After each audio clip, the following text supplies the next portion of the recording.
ആരാണ് അപൂർവ പ്രതിഷ്ഠ? ആരാണ് ഈ ജഡ്ജി അമ്മാവൻ? രാഹുൽ മാങ്കൂട്ടവും ദിലീപും ശ്രീശാന്തും എസ് ശ്രീജിത്തും ഒക്കെ വിശ്വസിച്ച ഇത്രയും വിശ്വാസത്തിനായിട്ടുള്ള ജഡ്ജി അമ്മാവൻ ആരാണ്?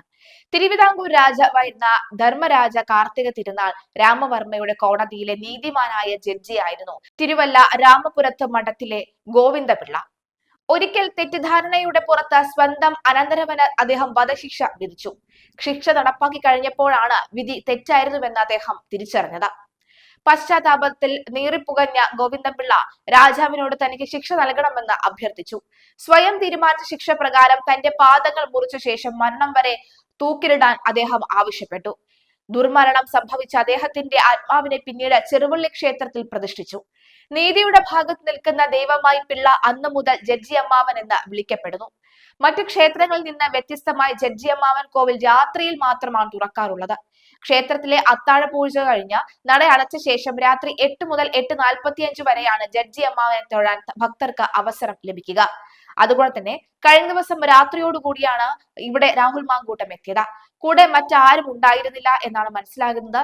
പുറത്ത് കാർ നിർത്തിയതിനു ശേഷം അകത്തേക്ക് കയറുകയായിരുന്നു. പിന്നീട് അവിടെ ഉണ്ടായിരുന്ന ഈ കോവിലിലെ തന്നെ ആൾക്കാരുമായിട്ടാണ് അദ്ദേഹം സംസാരിച്ചത്. അവിടെ പൂജ നടക്കുന്നതിനാൽ തന്നെ അദ്ദേഹം കുറച്ച് അല്പസമയം ഈ കോവിലിനകത്ത് കാത്തിരിക്കുകയാണ് ചെയ്തത്. പിന്നീട് ചില വിവരങ്ങൾ എഴുതി നൽകുന്നു. അതിനുശേഷമാണ് വീണ്ടും കോവിലിലേക്ക് വന്ന് പ്രാർത്ഥനകൾ നടത്തിയത്. കരിക്കഭിഷേകവും അടനിവേദ്യവുമാണ് ഇവിടുത്തെ പ്രധാന വഴിപാടുകൾ. കേസുകളിൽ വിജയവും നീതിയും ലഭിക്കാനായി ദൂരദേശങ്ങളിൽ നിന്ന് പോലും ആളുകൾ ഈ സമയം ഇവിടെ എത്താറുണ്ട്. 1978 ഇപ്പോൾ കാണുന്ന രീതിയിലുള്ള ശ്രീകോവിലിൽ നിർമ്മിച്ച് അദ്ദേഹത്തെ കുടിയിരുത്തിയത്. കോട്ടയത്ത് നിന്നും ഏകദേശം 35 കിലോമീറ്റർ അകലെ ചിറക്കടവ മണിമല റൂട്ടിലാണ് ഈ ക്ഷേത്രം. പൊൻകുന്നത്തും 7 കിലോമീറ്റർ യാത്ര ചെയ്താൽ വിശ്വാസവും ചരിത്രവും ലയിക്കുന്ന ഈ പുണ്യഭൂമിയിൽ എത്താം. എന്തായാലും രാഹുൽ മാങ്കൂട്ടം ഇവിടെ എത്തി. ഇനിയും പിന്നാലെ എത്ര പേർ എത്തുമെന്ന് അറിയില്ല.